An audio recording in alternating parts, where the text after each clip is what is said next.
Donc bonjour à tous, merci d'être venus particulièrement nombreux pour cette rencontre avec Charlie Adlard à l'occasion de la sortie du 13e volume de Walking Dead.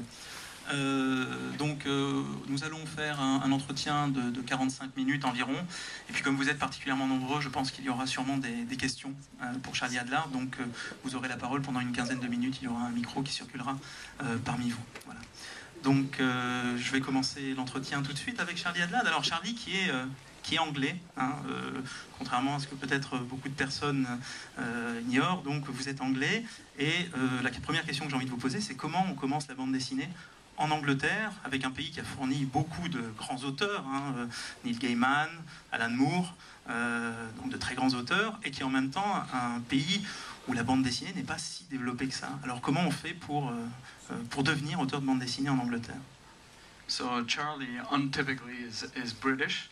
And in case there are any English-speaking people out there, the first question is actually, when you're English, how do you start out in comic books, and how do you actually, well, there are a lot of British scriptwriters and artists like Alan Moore, Neil Gaiman, and others. So how did you start out, and how did you get to? Very similar to probably how most US, British and European comic artists started out, and that was showing my portfolio around various conventions until finally I found some poor editor that would actually take on my work. Donc, comme beaucoup d'auteurs, en fait, en faisant le tour des conventions et en montrant le plus possible mon portfolio, jusqu'à ce que quelqu'un enfin reconnaisse le travail. Et alors, justement, quelles bandes dessinées vous ont déterminé à choisir ce métier? Donc, apparemment, il y a eu deux influences très différentes, j'ai pu lire. Alors, quels sont les titres qui vous ont donné envie de faire de la bande dessinée? Okay, so what were your influences and what actually gave you the passion and the desire to get into comic books in the industry? When I was about 6, way back in 1972,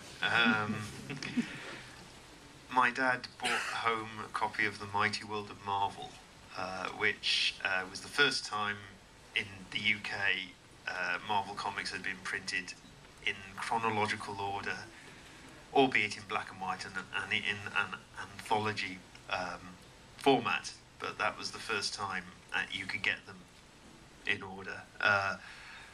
And that was really the slippery slope. Bien, alors c'est à l'époque préhistorique, en 1972, quand il avait 6 ans, son père a rapporté pour la première fois à la maison le Mighty World of Marvel, qui était là, en fait, la première anthologie en noir et blanc, mais des titres Marvel en ordre chronologique. Et donc ça a été le déclencheur, le déclic pour lui. Plus, at the same time, around about the same time, my local garage was running a promotion that if you filled your car up with enough petrol, you'd get a voucher. And bizarrely enough, the voucher entitled you to buy, if you got enough of them, obviously, the voucher entitled you to buy an Asterix book. And there were, I do remember 4 distinctly, and one they were Asterix the Gaul, Asterix the Legionnaire, Asterix and the Big Fight, and Asterix the Gladiator. So, Ah, okay. Oui, et aussi double influence, puisque à l'époque, dans le garage de son quartier, on donnait des bons lorsqu'on remplissait son réservoir, et quand on cumulait suffisamment de bons, on pouvait avoir un album d'Astérix. Il se souvient très bien du titre, donc c'était Astérix le Gaulois, le combat des chefs. Which one? The Big Fight, Gladiator, Legionnaire, and the Gaul. Donc, Gladiateur, c'est pas le titre en français. Légionnaire. Gladiateur. Si, Gladiateur. Gladiateur, ah bon? Gladiator. Okay. Gaul, Asterix the Gaul, the first. J'en ai oublié un, je crois. Big Fight, Legionnaire. Et Légionnaire, pardon. There we go. So, little did I know that from one end I was getting fed American comics, and from the other end I was getting fed European comics. And I think that was a really interesting mix of influences on me, and and it sort of led to my love of European comics, probably over American comics. Et donc ces doubles influences étaient à la fois du franco-belge et des comics américains étaient très intéressantes pour lui, et finalement il a quand même une préférence pour la bande dessinée européenne plutôt que les comics américains. Alors ça c'est une révélation quand même, parce que vous avez commencé votre carrière en dessinant pour AD 2000, je crois, qui est la grande série de science-fiction anglaise. Donc vous avez surtout commencé votre carrière avec des bandes dessinées de science-fiction. Yeah, so that's a revelation, because you actually started your career with 2000, drawing for 2000 AD with science fiction comics, so it's a bit of a surprise. Although I wasn't drawing Roman soldiers or something. Yeah, well, that was, for a British artist, that was the easiest way into the industry. It was kind of perceived, and it still is, that 2000 AD was a kind of a gateway into working for American comics.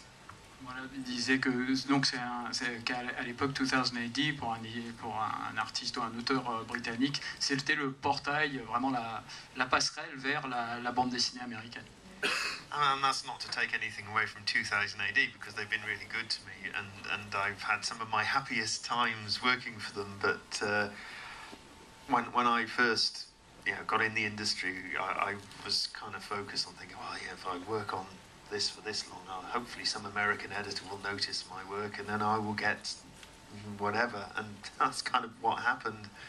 Okay. Et ça, sans rien enlever à la qualité de 2000 AD, en plus il a passé certains de ses meilleurs moments à y travailler, il a toujours eu en tête cette possibilité qu'un éditeur américain puisse repérer son travail et qui donc puisse aller au-delà, quoi. Alors vous avez, on va en venir bien sûr à Walking Dead, vous avez repris la série des mains de Tony Moore, qui a été le premier dessinateur sur les 6 premiers fascicules de Walking Dead. Comment s'est passée justement cette transition? Comment avez-vous été amené à travailler sur cette série?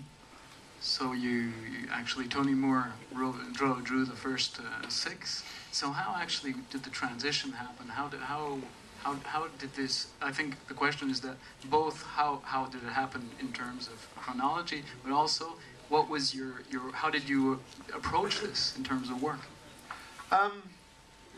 I mean, Robert and I knew each other before The Walking Dead. He'd published a book I had worked on with Joe Casey called Code Flesh originally, and that's how I first met him. So we knew each other vaguely from those days, and it was literally as simple as Robert sent me an email after Tony was obviously going to leave, asking me if I was interested in working on the book, and he shall we say, caught me in between jobs, and so I said yes, and that was it. It was as simple as that. Donc la succession de Tony Moore s'est passée le plus simplement du monde. J'avais déjà travaillé avec Robert Kirkman et Joe Casey donc sur Code Flesh, donc ils se connaissaient déjà, et puis Robert Kirkman m'a envoyé un mail, et donc il m'a, en gros, j'étais à une période entre deux boulots, et ça s'est fait tout le plus simplement du monde. But for me personally, it wasn't that hard to take over, because I kind of figure that if they ask me to work on a book, any publisher, they like what I do, they like my artwork. They're not going to get me to draw like somebody else, because then they should ask somebody else who draws similar to that person. So I just went in and did what I did on the book as I would have done if I'd have taken over, I don't know, something like Spider-Man or something. Donc j'ai fait ça de manière très simple. Je suis parti du principe que si on me demandait de prendre la suite, c'est que j'étais capable de le faire, et que s'il fallait imiter le style de Tony Moore, à ce moment-là, on aurait fait appel à quelqu'un qui était dans le même style artistique.